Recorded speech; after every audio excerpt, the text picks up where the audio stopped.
I came to Charlotte Motor Speedway, expecting to understand NASCAR. I left realizing that understanding NASCAR and watching a race are two completely different things. Before moving to the United States, NASCAR was one of those sports I knew almost nothing about. I knew the names, I knew the cars, I knew millions of people loved it, but I never really understood why. So instead of reading about it, I decided to experience it the only way that made sense. I bought a ticket to the Coca-Cola 600, one of the biggest races on the NASCAR calendar, the longest race of the Cup Series season, and probably the perfect place for a first impression. I'm not here to explain NASCAR. I'm here to show you what it feels like to walk into this world for the first time. The experience starts long before you ever see the track. Thousands of cars slowly move toward the speedway. People are everywhere. Families, group of friends, fans wearing shirts from races that happened years ago. Everywhere you look, you see campers, grills, flags, and race merchandise. I made one rookie mistake before I even reached the entrance. I arrived later than I should have, and ended up paying about $50 for parking. Later, NASCAR fans explained that I could have parked for free, or paid much less if I had known where to go. Lesson learned. But the walk from the parking lot turned out to be part of the experience. Around the speedway are huge camping areas, not just a few RVs. Entire temporary neighborhoods. Some fans arrive days before the race. They cook outside, meet old friends, watch other racing events, relax. For many people, race weekend begins long before the green flag. I walked past several campgrounds areas and filmed what I could. From inside the speedway, I could also see the massive infield campground, stretching across the center of the track. It immediately became clear that these campgrounds are not just somewhere to sleep. They are part of NASCAR itself. Long before the engines start, the community is already here. That might have been my first surprise. I expected a race. Instead, I found a tradition. Then it was time for the opening ceremony. And calling it an opening ceremony almost doesn't do it justice. The Coca-Cola 600 takes place during Memorial Day weekend, so honoring the military is one of the most important parts of the event. Helicopters crossed above the speedway. Fireworks exploded above the crowd. The entire ceremony felt more like a national event than a sporting event.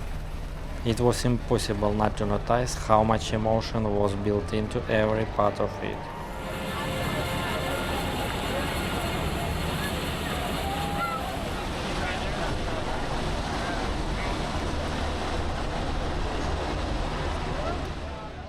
This year, the ceremony also included a tribute to Kyle Busch.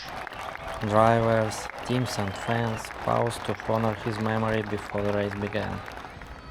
Even as someone attending NASCAR for the first time, it was obvious that this community takes care of its own.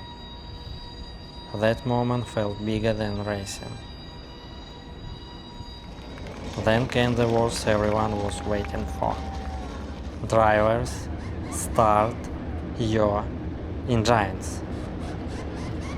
And seconds later, everything changed.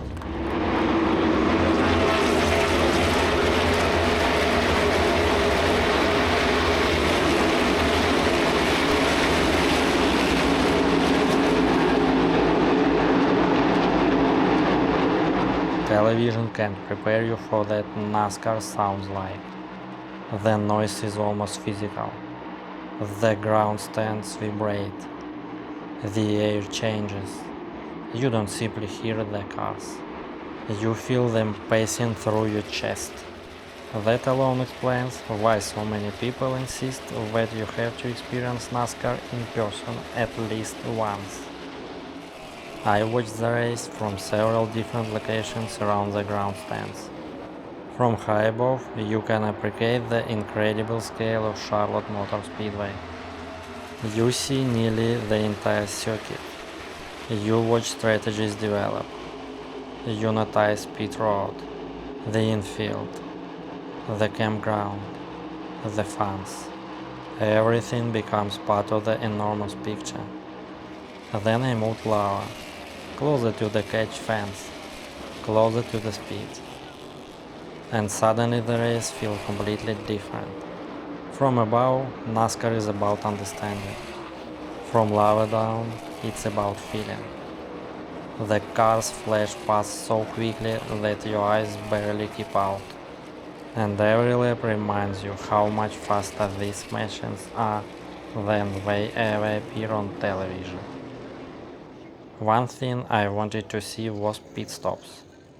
Even from my seat, it was incredible watching an entire cruise around the car.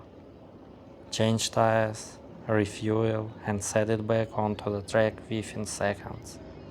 On TV, those moments almost seem routine. Standing there, you realize just how much precision is required every single time.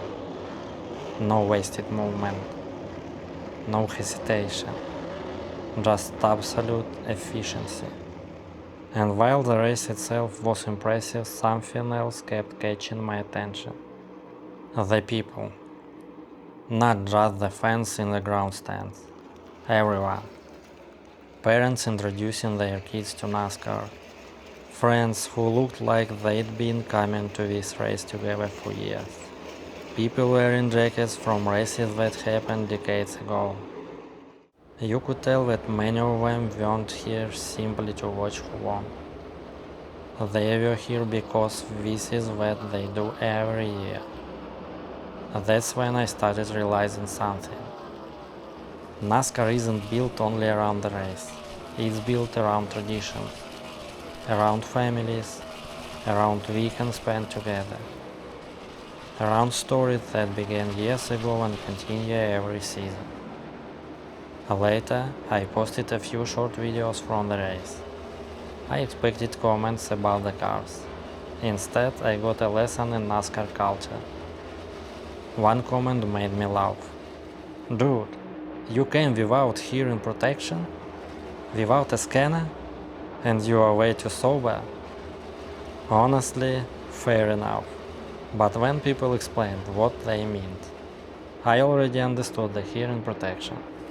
After a few laps, your ears definitely understand why almost everyone wears it. But the scanner was something completely new to me. With a scanner, fans can listen to conversations between drivers, crew chiefs and spotters through the race. Suddenly, you are not just watching the competition. You are hearing the decisions, the strategy, the problems, the emotions. You are experiencing another layer of NASCAR what I didn't even know existed. That single comment taught me something important. Regular NASCAR fans don't simply attend races. They know how to attend races. They know when to arrive, where to park, where to bring, where to camp, which scanner frequencies to follow, how to make the most of an entire race weekend. Like any great culture, NASCAR has its own traditions, and newcomers only discover them one step at a time. Something else surprised me after reading hundreds of comments. People weren't only talking about drivers or race results. Many were talking about NASCAR itself. Some told stories about coming here with their parents. Others remembered races from 20 or 30 years ago. Quite a few say the same thing. NASCAR isn't what it used to be. Some felt it had become more commercial. Others miss the older atmosphere. Whether we're right or wrong isn't really the point. What struck me was how personal those conversations felt. People only argue like that about something they genuinely care about. That says a lot about what NASCAR means in American life. The sport officially began in 1948. But after spending a day here, I don't think its history can be explained only through championships or statistics. Its real history lives with the people who keep coming back, generation after generation, year after year. For many families, NASCAR isn't just entertainment, it's tradition. And traditions are hard to replace. By the end of the day, I realized something I never expected to say before coming here. NASCAR isn't really about cars. The cars are the reason everyone gathers, but the people are the reason they keep coming back. The conversations, the friendships, the campgrounds, the shared memories, the rituals would repeat every race weekend. That's what stayed with me long after the engines went silent. This was my first NASCAR race, but it definitely won't be my last. A few days later I visited Joe Gibbs Racing, one of the most successful organizations in NASCAR history. I toured their headquarters, explored the museum, saw championship cars, trophies, and the walk-in race shop, where every weekend begins long before the green flag. That's the next episode. And soon I'll be back at Charlotte Motor Speedway again, this time for the Cookout Summer Shootout, where young drivers compete in legend cars and bandoleros on the same property where NASCAR's biggest stars race. Because after one weekend I realized something. I didn't just discover a sport, I discovered an entire culture. And I think I'm only beginning to understand it.